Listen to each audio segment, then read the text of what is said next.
3 sommets en une journée, c'est exceptionnel pour Bruxelles et pourtant ces sommets ils sont bien différents l'un de l'autre. On va tenter de décortiquer tout cela avec vous Grégory Ienko et on démarre avec le sommet de l'OTAN qui lui a déjà débuté ce matin à Aaron.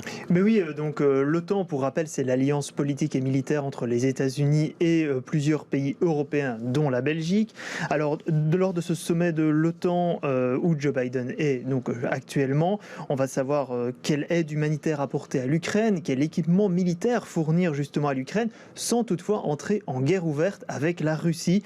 Il sera notamment question de cette fameuse zone d'exclusion aérienne, donc savoir si on annule tout espace aérien au-dessus de l'Ukraine, mais le problème c'est savoir comment la contrôler. Par exemple, s'il y a un avion russe qui passe au-dessus de l'Ukraine, si on interpelle cet avion, cela risque de mener à une guerre plus grave avec d'autres pays.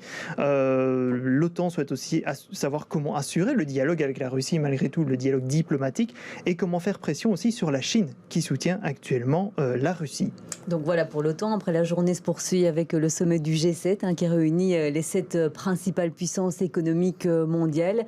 Là, il sera question des relations que ces pays du G7 ont avec la Russie. Ben oui, donc cette réunion diplomatique sera entre l'Allemagne, le Canada, la France, l'Italie, les États-Unis, le Japon et le Royaume-Uni. La Russie faisait partie de ce G7 qui était le G8 avant, mais il a quitté ce groupe après l'invasion de la Crimée justement en 2014, qui était une région ukrainienne. Donc voilà, est-ce que désormais la Russie doit être également exclue du G20 ? Là, c'est les 20 premières puissances économiques mondiales. Normalement, il y a une réunion mondiale qui doit avoir lieu en Indonésie en fin d'année. Là sera toute la question de ce sommet du G7. Là aussi, la Chine s'oppose justement et préfère soutenir la Russie. Voilà, et puis cet après-midi, il y a un sommet européen, donc ça c'est plus habituel à Bruxelles. C'est d'ailleurs un hasard de calendrier s'il y a ce sommet européen aujourd'hui, et donc Joe Biden est un peu en guest star de ce sommet. Voilà, c'est ça, parce que en fait, cette réunion du Conseil européen était déjà prévue bien avant le conflit en Ukraine. Donc il démarre à 16h celui-ci. Il y aura Joe Biden, mais aussi le Premier ministre canadien Justin Trudeau. Il y aura également une téléconférence avec le président ukrainien Volodymyr Zelensky.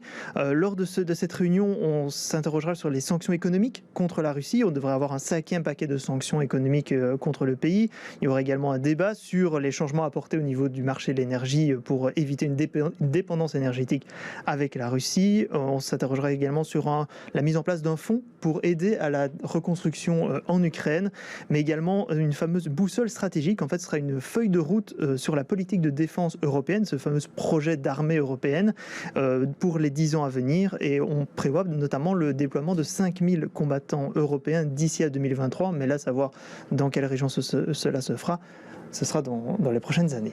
Voilà, et puis ce dont il faut parler aussi, c'est qu'en marge de ce sommet, il y a des manifestations qui sont prévues, notamment cet après-midi. Mais oui, il y a des zones de libre expression en fait qui sont prévues près des sites de l'OTAN, de l'ambassade des États-Unis et de la place Schuman. Parmi les manifestations prévues, il y a notamment une action devant le Conseil européen pour appeler à des nouvelles mesures environnementales, vu le dernier rapport du GIEC. Il y aura également une action devant l'ambassade américaine pour des sanctions contre l'Iran et la Russie. Mais il n'y a pas de large mobilisation annoncée par la police, qui, pour rappel, est quand même prévue avec plus de 2000 agents sur le terrain durant toute la journée.